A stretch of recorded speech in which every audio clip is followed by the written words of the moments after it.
السلام علیکم ورحمۃ اللہ وبرکاتہ نحمدہ ونصلی علی رسولہ الکریم اما بعد. الحمدللہ شارٹ عالمیت کورس کی آج ہماری کلاس نمبر 91 ہے، جس میں نیو ٹاپک سٹارٹ ہوتا ہے آج سے اصول حدیث. میں اس سے پہلے آپ کے سامنے 3 سنیچر مسلسل ہم لوگوں نے ایک ٹاپک پر بات کی تھی، حدیث ضروری ہے. یہ ٹاپک میں نے آپ کے سامنے رکھا تھا. اس میں میں نے اس چیز کو کلیئر کرنے بیان کرنے کی کوشش کی کہ حدیث دین کا بنیادی حصہ ہے. اور آج آپ دیکھتے ہیں کہ کئی فرقے، کئی جماعتیں اور کئی ایسی جماعتیں جو حدیث ماننے کا دعویٰ کرتی ہیں، ان میں بھی انکار حدیث کے فتنے پائے جاتے ہیں.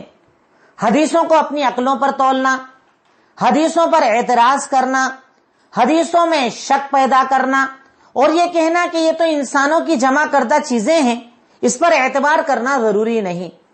الحمدللہ اللہ رب العالمین نے جب اس دین کو نازل کیا تو اللہ تعالیٰ نے سورہ مائدہ آیت نمبر 3 میں ارشاد فرمایا، الیوم اکملت لکم دینکم واتممت علیکم نعمتی ورضیت لکم الاسلام دینا.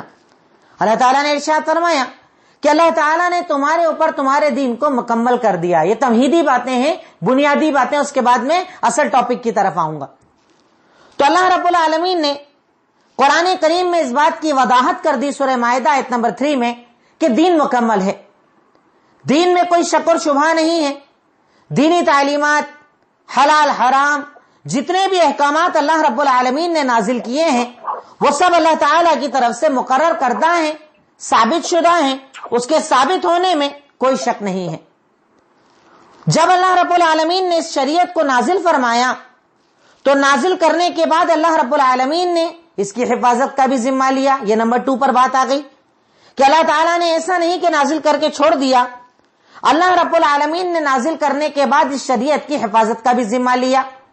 جیسا کہ اللہ رب العالمین نے ارشاد فرمایا، اِنَّا نَحْنُ نَزَّلْنَا الذِّكْرَ وَإِنَّا لَهُ لَحَافِظُونَ.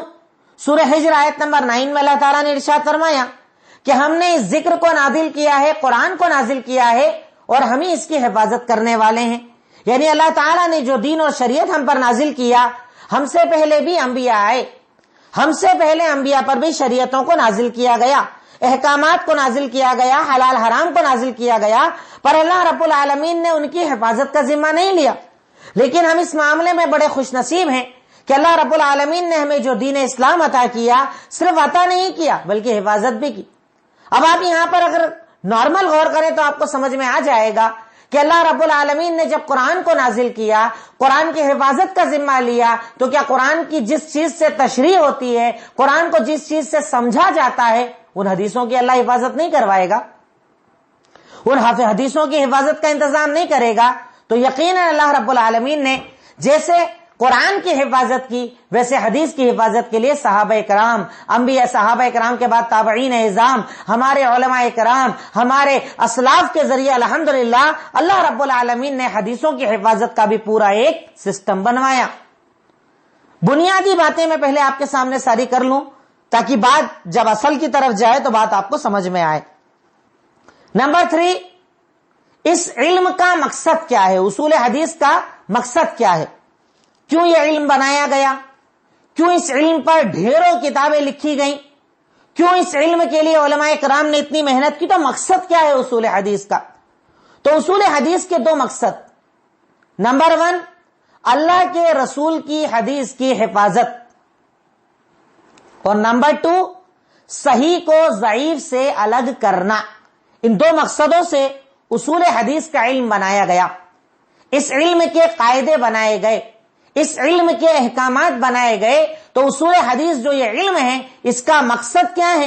اللہ کے رسول کی حدیث کی حفاظت، اور نمبر 2 دوسرا مقصد کیا ہے؟ صحیح کو ضعیف سے الگ کرنا، ہر معاملے کو الگ کر دینا، ہر چیز میں صحیح الگ بتا دینا اور ضعیف کو الگ بتا دینا. اب اس کے بعد مختصر انداز میں اصول حدیث کی تاریخ کیا رہی ہے. کئی لوگ یہ اعتراض کرتے ہیں کہ جو تم اصول بتاتے ہو، صحیح حدیث ضعیف حدیث بتاتے ہو، یہ سب تو بعد میں ہوا، پہلے کدھر ہوا؟ اس کے اصول پہلے کہاں بنائے گئے؟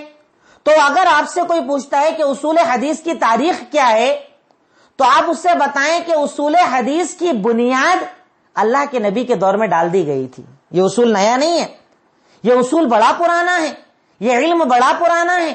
اصول حدیث، حدیث کے احکامات، حدیث کی سندوں کے احکامات، یہ جو پورا علم ہے اس کی بنیاد اللہ کے نبی صلی اللہ علیہ وسلم کے دور میں پڑ چکی تھی.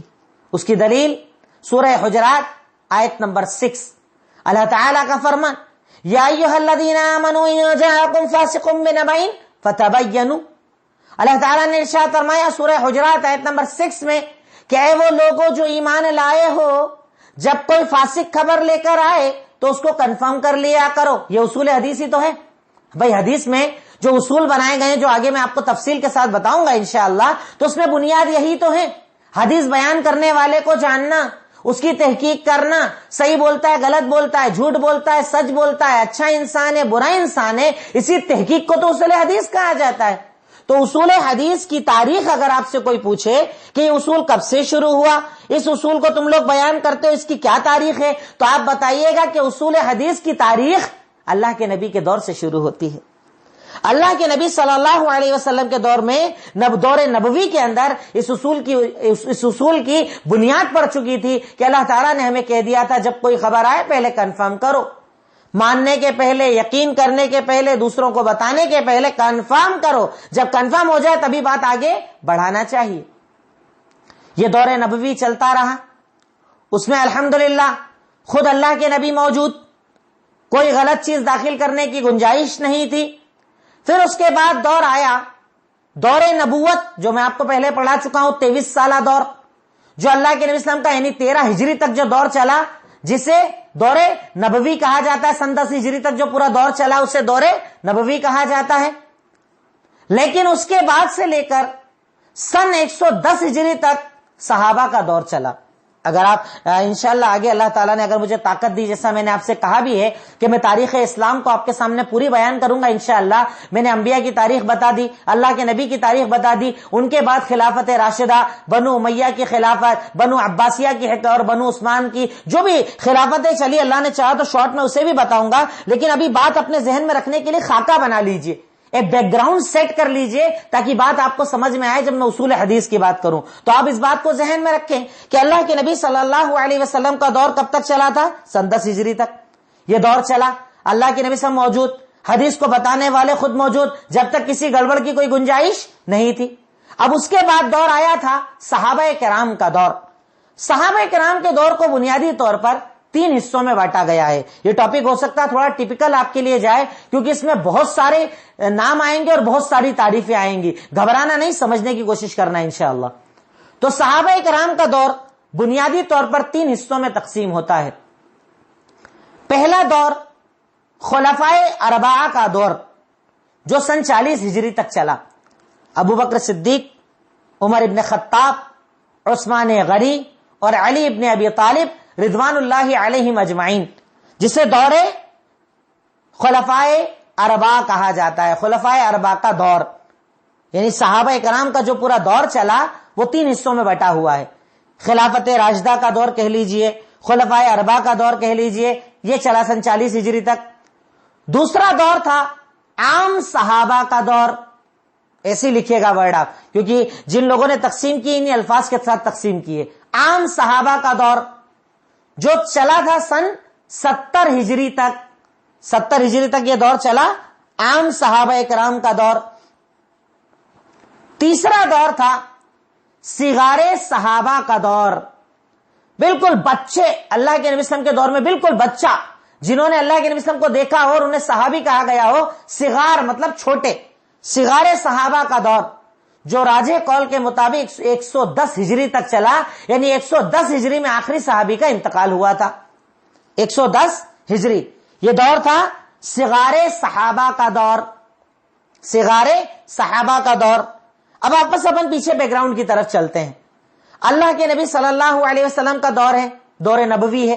اس میں حدیث بیان کرنے والے آپ، حدیث میں کوئی جھوٹ بولنے کی گنجائش نہیں تھی کیونکہ آپ موجود تھے. کچھ بھی غلط ہوتا آپ سے کنفرم کر لیا جاتا. اب آپ کے دنیا سے رخصتی کے بعد دور شروع ہوا صحابہ کرام کا دور. صحابہ کرام کے ابتدائی دور میں کوئی مسائل نہیں تھے الحمدللہ. اور حدیثوں کی حفاظت کا ذریعہ کیا تھا؟ حفظ کرنا. کیا کرنا؟ حفظ کرنا. جب حدیثیں بہت زیادہ لکھی نہیں جاتی تھی، حالانکہ میں نے اس کو حدیث ضروری والے ٹاپک میں بہت دلیلوں سے بتایا ہے کہ اس دور میں بھی حدیثیں لکھی جاتی تھی، پر باقاعدہ ایک فن کی طرح حدیث کا لکھنا تب شروع نہیں ہوا تھا. اس کی وجہ کیا؟ تب حدیثیں یاد کی جاتی تھی. صحابی بیان کر رہے ہیں، دوسرے صحابہ سن کر یاد کر رہے ہیں، باقاعدہ کلاسز چلائی جا رہی ہیں، سینے سے سینہ علم ٹرانسفر ہو رہا ہے. لکھا نہیں جاتا تھا، بہت زیادہ حفظ کیا جاتا تھا. اچھا، یہ ایسی چیز نہیں ہے جو صرف اس دور میں تھی. آج بھی عرب کی یہ خاصیت ہے کہ عرب کا حفظ جتنا مضبوط ہے، عام لوگوں کا حفظ اتنا مضبوط نہیں. پورا اپنا شجرہ نسب، میں کون، میرے ابا، میرے دادا، دادا کے دادا، پردادا، پردادا، اوپر ایک ساتھ سارے نام وہ آپ کو بتا دیں گے. اتنے مضبوط حفظ اللہ رب العالمین نے عرب کو عطا کیا. تو صحابہ کرام کے دور میں بہت زیادہ تصنیفی کام، کتابوں کو، حدیثوں کو لکھنے کا کام شروعاتی دور میں نہیں تھا، کیونکہ تب ضرورت نہیں تھی. حدیثیں یاد کرتے تھے، اللہ کے نبی سے صحابہ نے یاد کی، صحابہ نے اپنے بعد والوں کو یاد کروائی، حفظ کا دور چلتا تھا. جیسے قرآن کا بھی ابتدائی دور میں قرآن باقاعدہ ترتیب سے جمع نہیں کروایا گیا تھا، بعد میں جمع کروایا گیا. پہلے کیا ہوتا تھا؟ حفظ، یاد کرنا، اور اس کو تختیوں پر، اس کو ہڈیوں پر، اس کو پتھروں پر، جو چیز مل جائے اس پر لکھ کر جمع کیا جاتا تھا. پر باقاعدہ حدیث کو جمع نہیں کیا جاتا تھا. صحابہ کرام اس کو حفظ کرتے تھے، یاد کرتے تھے. اب یہ دور چل رہا ہے. لیکن جب صحابہ کرام کے دور میں عرب میں دوسرے لوگ بھی داخل ہونے لگے، اسلامی پرچم عرب سے نکل کر عجم میں آنے لگا، یونان، فارس، الگ الگ جگہ کی تہذیب اسلام میں داخل ہونے لگی. اور جب شیعوں اور خوارج کے حملے مسلمانوں پر شروع ہو گئے، آپ جانتے ہیں کون سا دور تھا؟ حضرت علی بن ابی طالب کا آخری دور. ایک طرف شیعہ پیدا ہو گئے تھے، ایک طرف خوارج پیدا ہو گئے تھے. تو جب اسلام میں غیر قومیں داخل ہونے لگی، اسلام میں غیر قومیں آنے لگی، اسلام میں فرقے بننے لگے، کہیں شیعہ کہیں خوارج، تب باقاعدہ اصول حدیث کا کام شروع کیا گیا. اب آپ بیک گراؤنڈ مجھے لگتا ہے سمجھ گئے ہوں گے جہاں تک میں آپ کو پہنچانا چاہ رہا ہوں تاریخ کی طرف، کہ آپ کو بات ذہن میں رہے کہ یہ سب شروع کب ہوا تھا، کب اصول حدیث بنایا گیا. تو اگر آپ سے کوئی سوال کرے کہ اصول حدیث کا بنیادی کام کب شروع ہوا، تو آپ جواب دیں گے کہ جب اللہ کے نبی وسلم کا دور تھا تب اصول حدیث کی ضرورت نہیں تھی، صحابہ کرام کے ابتدائی دور میں ضرورت نہیں تھی. لیکن جب وقت آگے بڑھنے لگا اور دھیرے دھیرے اسلام میں غیر قومیں داخل ہونے لگی، اسلام میں عجم داخل ہونے لگے، اسلام میں فرقے پیدا ہونے لگے، تب جا کر باقاعدہ اصول حدیث کا کام شروع ہوا. اس کی ایک دو مثالیں میں آپ کو لکھوا دوں، آپ لکھ لیجئے.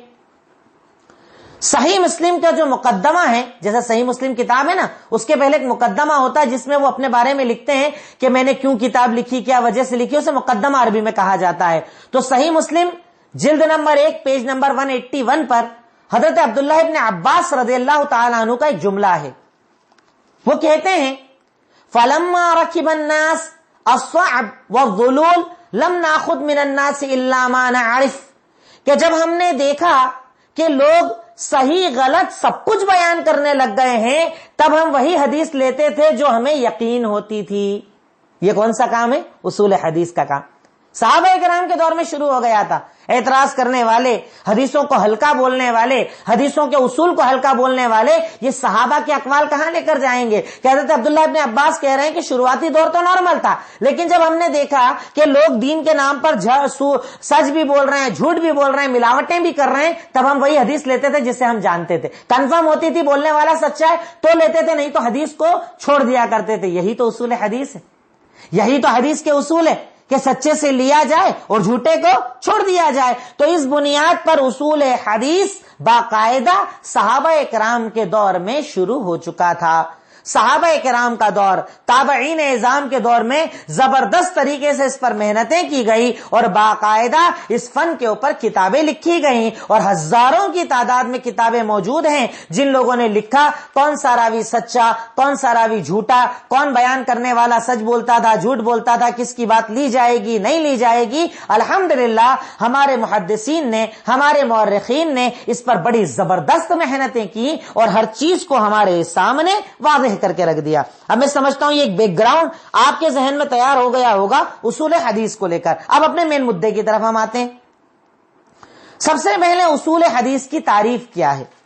جو اصول حدیث آپ پڑھ رہے ہیں نا، یہ فن آپ پڑھ رہے ہیں، اس کی تعریف کیا ہے؟ ہر چیز کی ایک تعریف ہوتی ہے، جیسے ابھی تک لکھتے ہوئے آئے ایمان کی تعریف، اسلام کی تعریف، کفر کی تعریف، نفاق کی تعریف، ہر چیز کی تعریف لکھتے ہیں نا، ویسے اصول حدیث کی تعریف کیا ہے؟ اصول حدیث تو اصول حدیث یہ وہ علم ہے جس سے سند اور متن کے حالات کو جانا جاتا ہے کہ کیا لیا جائے گا اور کیا چھوڑا جائے گا. آسان تعریف بتا رہا ہوں آپ کی زبان میں سمجھنے والی. اصول حدیث وہ علم ہے جس سے سند اور متن کے حالات کو جانا جاتا ہے کہ کیا لیا جائے گا اور کیا چھوڑا جائے گا، یعنی کیا قبول کرنا کیا نہیں قبول کرنا. یہ سب کیسے جانتے ہیں ہم؟ یہ ہم جانتے ہیں اصول حدیث سے، اس علم سے. اللہ تعالیٰ نے یہ علم جس کی حفاظت کروائی، اللہ تعالیٰ نے وہ علم جس کی حفاظت کر کے ہم تک اس علم کو پہنچایا، اس علم کے ذریعے ہم جانتے ہیں کہ سند کون سی صحیح، متن کون سا صحیح. میں حدیث یہ جو تعریف میں نے بتائی ہے نا، اس کی ڈیٹیل میں نیچے کر رہا ہوں انشاءاللہ. تو سب سے پہلے ہم نے جانا اصول حدیث کسے کہا جاتا ہے. تو اصول حدیث وہ علم کہ جس سے سند اور متن کے حالات کو جانا جاتا ہے کہ کیا لیا جائے گا اور کیا چھوڑا جائے گا، کیا لیں گے کیا نہیں لیں گے، وہ ہم اس سے جانتے ہیں. اب اس میں جو میں نے ورڈ استعمال کیا اس کی تعریف لکھ لیجئے. سند، سند حدیث کو بیان کرنے والوں کی چینل کو کہا جاتا ہے. جیسے میں کہوں کہ میں نے ان سے سنا، وہ کہیں میں نے ان سے سنا، وہ کہیں میں نے ان سے سنا، اور چلتے چلتے جو اللہ کے نبی تک کی چینل جاتی ہے نا. اینڈ والے صحابی کہتے ہیں کہ حضرت عبداللہ ابن عباس کہتے ہیں کہ اللہ کے نبی نے کہا، حضرت ابو ہریرہ کہتے ہیں کہ اللہ کے نبی نے کہا. تو اللہ کے نبی کے پہلے تک کی جو یہ پوری چینل ہوتی ہے اسے کیا کہا جاتا ہے؟ سند. اسے کہتے ہیں سند. اور متن کسے کہتے ہیں؟ اللہ کے نبی سے لے کر اس کے بعد جو حدیث کا ٹکڑا ہوتا ہے، جو آپ کی بات ہوتی ہے، اسے متن کہا جاتا ہے. سند اور متن. تو حدیث کے بیان کرنے والوں کی چینل کو، سلسلے کو سند کہا جاتا ہے. اور اللہ کے نبی کا جو اس کے بعد قول ہوتا ہے یا جو آپ کا عمل ہوتا ہے، اللہ کے نبی کے بعد جو چیزیں آتی ہیں ان چیزوں کو متن کہا جاتا ہے.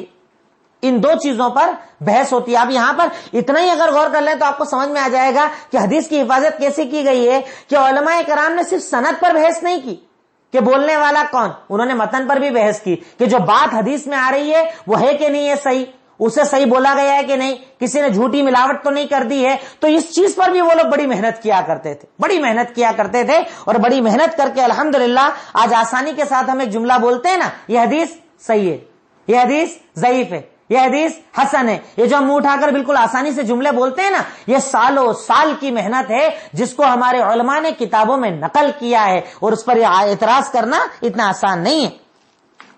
سند اور متن کو آپ نے جان لیا.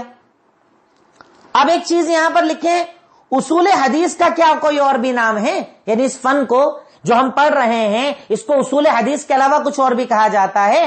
تو اسے مصطلح الحدیث بھی کہا جاتا ہے، مصطلح الحدیث بھی کہا جاتا ہے، مصطلح الحدیث بھی کہا جاتا ہے. اس کے بعد اس کا حکم کیا ہے؟ اس علم کو سیکھنے کا حکم کیا ہے؟ جیسے آپ نے پیچھے کئی چیزوں کو جانا نا، میں حکم ہر چیز کا بتاتا ہوں. نماز فرض عین ہے، ہر ایک کو پڑھنا ہے. روزہ فرض عین ہے. تو یہ علم جو ہے اصول حدیث، اس کا حکم کیا ہے؟ تو یہ فرض کفایہ ہے.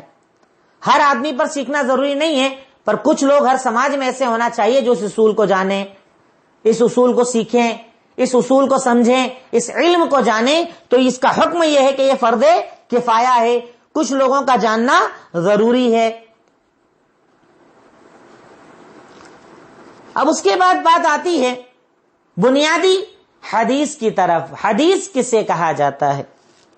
حدیث کسے کہا جاتا ہے؟ میں سمجھتا ہوں جہاں تک میں آپ کو لے جانا چاہ رہا ہوں، آپ کو پہنچانا چاہ رہا ہوں، آپ وہاں تک پہنچ رہے ہوں گے انشاءاللہ. کوشش میں پوری کر رہا ہوں، جتنی آسان طریقے سے کر سکتا ہوں کوشش کر رہا ہوں. حدیث کسے کہتے ہیں؟ حدیث، تعریف لکھیے گا آپ حدیث کی.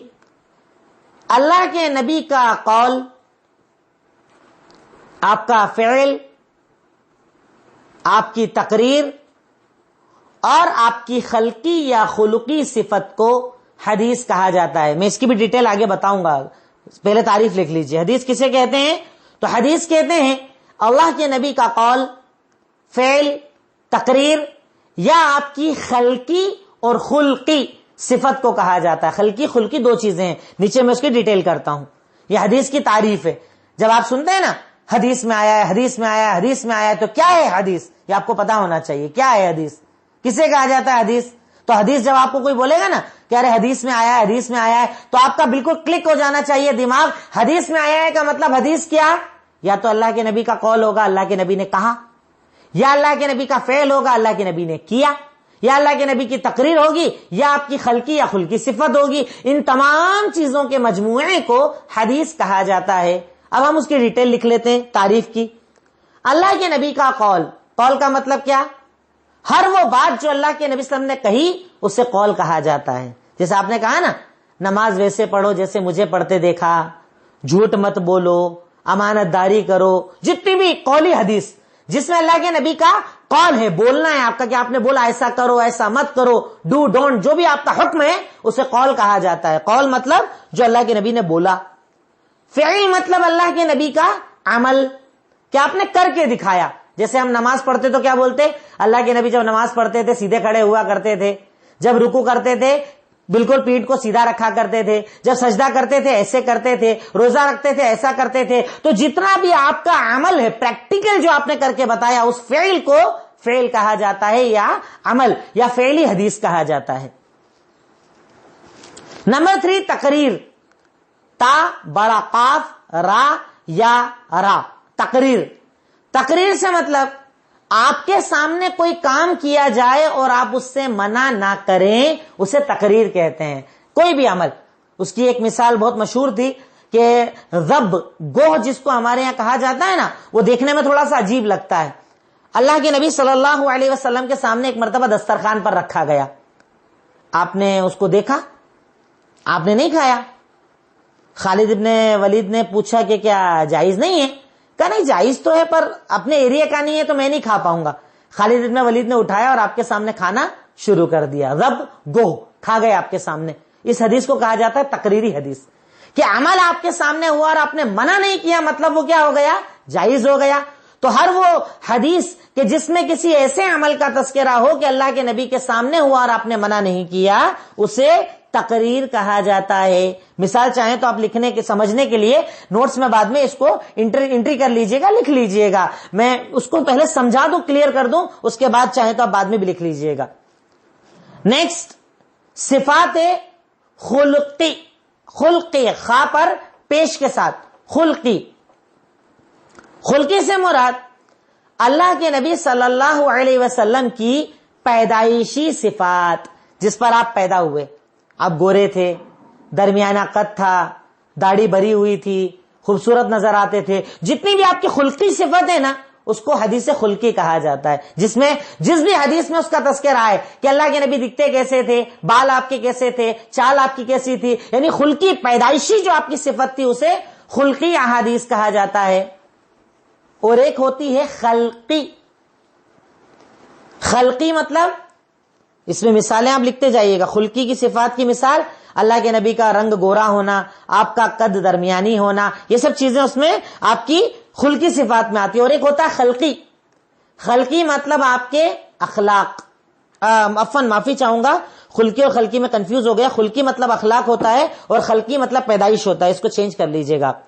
خلقی مطلب پیدائش، خلق سے ہے پیدائش سے، پیدائشی صفات. اور خلقی مطلب وہ جو آپ نے خود اپنے آپ کو بنایا، آپ کے اخلاق، آپ کا کردار، آپ کا کیریکٹر، آپ کے مورل ویلیوز جو آپ لوگوں کے سامنے پیش کیا کرتے تھے، جو آپ کی زندگی تھی. اس کی مثال میں آپ کے لکھیے گا آپ کا سچ بولنا، آپ کی امانت داری، آپ کا صبر کرنا، یہ سب کیا تھی؟ خلقی صفات. تو خلقی جو صفات ہوتی ہیں وہ بھی حدیث میں آتی ہیں، اور خلقی جو صفات ہیں وہ بھی حدیث میں آتی ہیں. کہ ایک جس پر آپ پیدا ہوئے وہ خلقی صفات ہو گئی، اور ایک جس کو آپ نے اپنے آپ میں بنایا اور لوگوں کو بتایا اسے خلقی صفات کہا جاتا ہے. آپ کا اخلاق، آپ کا کردار، آپ کی زبان، آپ کا لوگوں کے ساتھ سلوک، ان تمام چیزوں کو خلق کہا جاتا ہے، اخلاق کہا جاتا ہے. تو میں سمجھتا ہوں اب یہ تعریف پوری آپ کو انشاءاللہ ایزیلی سمجھ میں آ گئی ہوگی. خلقی اور خلقی یہ ورڈ آپ کے سامنے اب کلیئر ہو گیا. تو اب آپ کو یہ سمجھ میں آ گیا کہ حدیث کسے کہا جاتا ہے، حدیث کا مطلب کیا ہوتا ہے. اب ہم آتے ہیں حدیث کی قسموں کی طرف. حدیث کی کتنی قسمیں ہیں؟ تو حدیث کی بنیادی طور پر دو قسمیں ہوتی ہیں، ایک بیان کرنے والے کے اعتبار سے، دوسرا بیان کے اعتبار سے. آپ ایسے ہی لکھ لیجئے گا، میں اس کو ایکسپلین ایک ایک چیز کو کر رہا ہوں آپ کے سامنے. حدیث کی کتنی قسمیں ہیں؟ تو آپ بنیادی طور پر لکھیے حدیث کی دو قسمیں ہیں. اور اللہ نے چاہا تو میں اس کا ایک چارٹ بنا کر بھی آپ کو فوٹو کلک کر کے دے دوں گا، جس میں اوپر سے لے کے نیچے تک کتنی، جیسے کوئی ٹری بناتے ہیں نا ہم لوگ نارمل پڑھائی میں، آپ اپنی ٹری بناتے ہیں، اس کی اتنی قسمیں، اس کی اتنی قسمیں، اس کے نیچے اتنی قسمیں، ایک پورا ٹری بنا لیں گے تو انشاءاللہ سمجھنے میں اور آسان ہو جائے گا. تو حدیث کی بنیادی طور پر دو قسمیں ہیں، ایک حدیث بیان کرنے والے کے اعتبار سے یعنی سند کے اعتبار سے، اور دوسری متن کے اعتبار سے، بیان کے اعتبار سے. تو حدیث کی دو قسمیں ہیں، سند کے اعتبار سے اور متن کے اعتبار سے. دو قسمیں بنیادی ہے. پہلے ہم بات کریں گے سند کے اعتبار سے، بیان کرنے والے کے اعتبار سے. جو بیان کرنے والے ہیں ان کے اعتبار سے حدیث کیا ہے، حدیث کی کتنی قسمیں ہیں. ہمارا پہلا جو ٹاپک ہے وہ والا رہے گا. اسے کلیئر کرنے کے بعد ہم جائیں گے متن کی طرف کہ متن کے اعتبار سے حدیث کی کتنی قسمیں ہوتی ہیں. تو بیان کرنے والے کے اعتبار سے پہلے آپ نے بنیادی لکھ لیا، حدیث کی دو قسمیں، بیان کرنے والے کے اعتبار سے اور بیان کے اعتبار سے، یعنی سند کے اعتبار سے اور متن کے اعتبار سے. اب سند اور متن کے اعتبار سے جب ہم نے یہ جان لیا کہ دو قسمیں ہیں، اب ہم ایک ایک قسم کے بارے میں جائیں گے، اس کے بارے میں ذرا سی ڈیٹیل دیکھیں گے. تو اب ہم آتے ہیں پہلے سند کے اعتبار سے یا بیان کرنے والے کے اعتبار سے. جو آپ کو لفظ آسان لگے آپ اس سے لکھ سکتے ہیں. تو سند کے اعتبار سے حدیث کی دو قسمیں ہیں، متواتر اور آحاد. متواتر اور آحاد. متواتر وہ روایت جسے بیان کرنے والوں کی تعداد اتنی زیادہ ہو جن کا جھوٹ پر جمع ہونا ممکن نہ ہو. متواتر آپ یہ ورڈ سنتے ہوں گے، یہ حدیث متواتر ہے، یہ حدیث آحاد ہے. تو حدیث کی سند کے اعتبار سے بنیادی دو قسمیں ہوتی ہیں، متواتر اور آحاد. متواتر وہ حدیث کہ جس میں روایت کرنے والوں کی تعداد اتنی زیادہ ہو کہ جن کا جھوٹ پر جمع ہونا ممکن نہ ہو. ایک روایت آپ کے سامنے آئے اور پتا چلا وہ حدیث متواتر ہے، تو اس متواتر کا مطلب یہ سمجھ جانا کہ اس کی جو پوری چینل ہے نا، ہر چینل میں اتنے لوگ بیان کرنے والے ہیں، اس ایک حدیث کو اتنے لوگوں نے بیان کیا ہے جو سب ایک ساتھ جھوٹ نہیں بول سکتے، مطلب جھوٹی بات نہیں ہو سکتی، وہ بات سچی ہوگی. تو اس حدیث کو متواتر کہا جاتا ہے. اب آحاد کو پھر چھوڑ دیجیے، آپ سمجھ رہے ہیں، اوپر سے ہم چھوڑتے چل رہے ہیں. پہلے ہم نے دیکھا حدیث کی دو قسمیں، سند اور متن کے اعتبار سے متن کو ہم نے چھوڑ دیا. سند کے اعتبار سے نیچے ہم نے کتنی قسمیں کی؟ دو، متواتر اور آحاد. اب متواتر پر بات کریں گے، آحاد کو چھوڑ دیجیے، آحاد کو اپن کل دیکھیں گے انشاءاللہ. متواتر کی کتنی قسمیں ہیں؟ آحاد ہے وہ AHAD، آحاد ڈی سے ہے. آحاد کی تعریف وہ حدیث کہ جس میں بیان کرنے والوں کی تعداد اتنی کم ہو کہ جو جھوٹ پر جمع ہو سکتے ہوں. آحاد ان حدیث کو کہا جاتا ہے کہ جس میں بیان کرنے والوں کی تعداد اتنی کم ہو کہ جن کا جھوٹ پر جمع ہونا ممکن ہو سکتا ہو، تعداد کم ہو. ایک تو ہوا متواتر حدیث کہ جیسے ایک حدیث آپ پڑھتے ہیں، وہ حدیث آپ کو 50 کتابوں میں مل رہی ہے، سیم اسی طریقے سے 50 کتاب میں مل رہی ہے، تو وہ جھوٹ نہیں ہو سکتا. کیوں؟ 50 لوگ ایک ساتھ جھوٹ بولیں گے کیا؟ اور آحاد وہ حدیث ہوتی ہے جس میں بیان کرنے والے کم ہو، ایک ہی کتاب میں آئی ہو، ایک ہی نے بیان کیا ہو سکتا ہے کبھی کوئی بات غلط نکل جائے، اس حدیث کو آحاد کہا جاتا ہے اور اس حدیث کو متواتر کہا جاتا ہے. اب متواتر کی کتنی قسمیں ہیں؟ تو متواتر کی، کیونکہ متواتر میں بہت زیادہ بات نہیں ہوتی، متواتر حدیث ہو گئی مطلب بات ختم ہو جاتی ہے، اس پر زیادہ نہ پڑھنا پڑتا ہے، نہ دیکھنا پڑتا ہے، نہ اس کی بہت زیادہ آپ کو اصول حدیث میں ضرورت ملے گی. اصل اصول حدیث جو ہے وہ آحاد کے لیے ہی بنایا گیا ہے، متواتر کے لیے نہیں. متواتر کے لیے بہت زیادہ محنت نہیں کرنا پڑتی ہے. تو متواتر کی کتنی قسمیں ہیں؟ تو متواتر کی دو قسمیں ہیں، لفظی اور معنوی.